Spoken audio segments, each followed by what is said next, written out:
Yo, what's going on, guys? So, I'm gonna get into today's topic, and that is how to get over insecurity. So, getting over insecurity, right? First, you gotta realize where the trauma comes from, where the insecurity comes from, right? So, for me, one insecurity I had was in school, and that was how whenever I showed my work, right?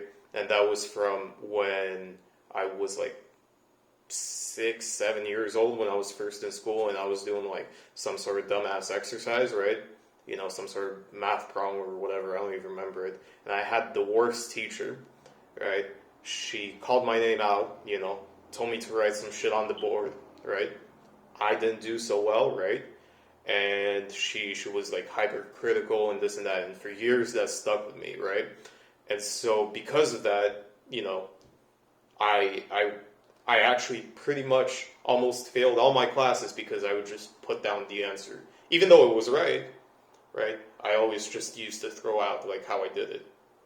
Even though like my question said, "Oh, show your work." And I'm like, "No, I don't want to show my work."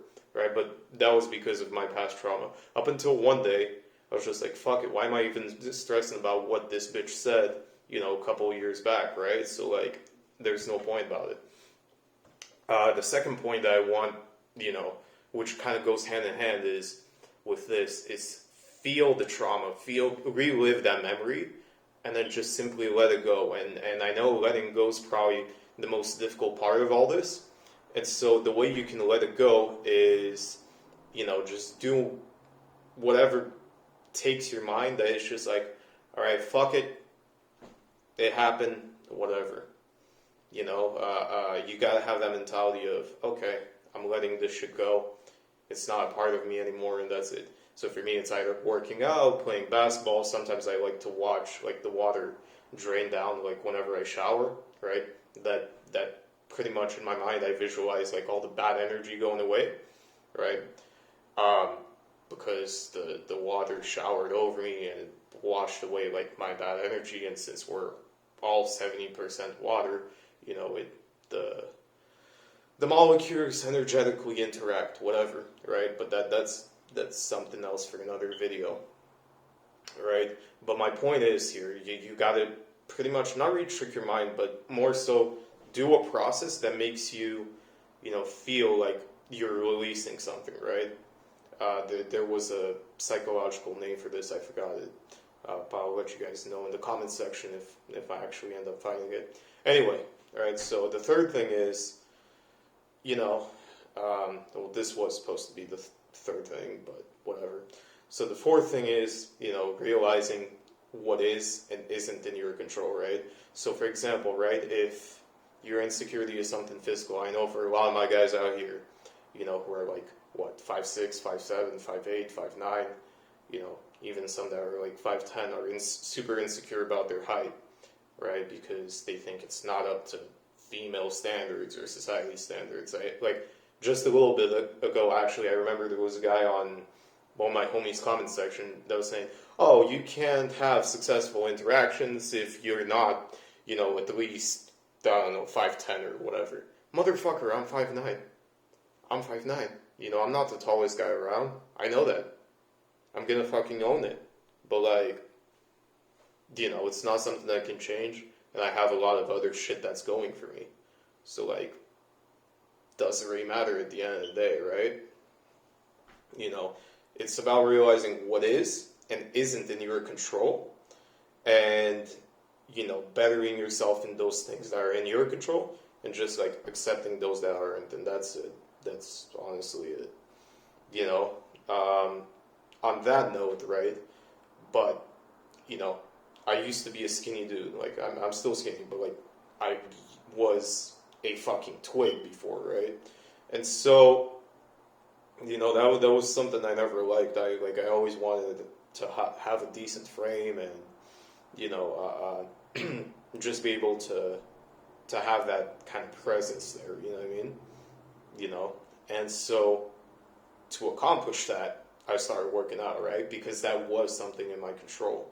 I decided to make that change. I decided to take action. I decided to execute. You see, theories and ideas That's all they are without execution. If you actually end up executing, then good, you're set. You're set, bro. I don't see why you're worrying.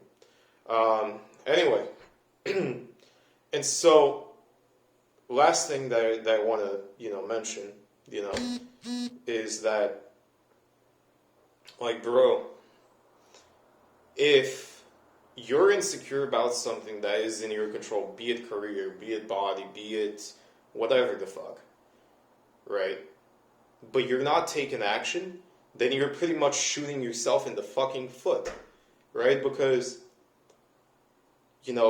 it's one thing to acknowledge it, it's another thing to let it go, but it's another thing, to take action on things that are in your control, right? Like, I see so many guys out here, and females too sometimes, that are just like, oh, I'm insecure about, like, I'm shy, I don't like to talk to people, but, like, I want to, right? Well, motherfucker, just go and say a simple hi to the fucking cashier or some shit. You know what I mean? Take that first initial step. Don't just be like, oh no, oh no, oh no, oh no. Like, okay, it's probably wrong of me to joke around, about that, but my point still stands, right? You gotta force yourself, to get out of that comfort zone and experiment and try new things, right? You can't be stuck in the same way. Like, Albert Einstein even had this quote. He says something along the lines of, the definition of insanity is doing the same shit over and over again and expecting a different outcome, right? Like, that's literally insane. Like, you can't do the same shit over and over again, but, like, expect, something to change, right? If you want shit to change, you have to make the change. And that's that. That's my secret on how to get over insecurity, both on a mental, on a spiritual, and on a physical level, right? I hope this helped y'all out, and I'll catch you guys in the next one. Ciao.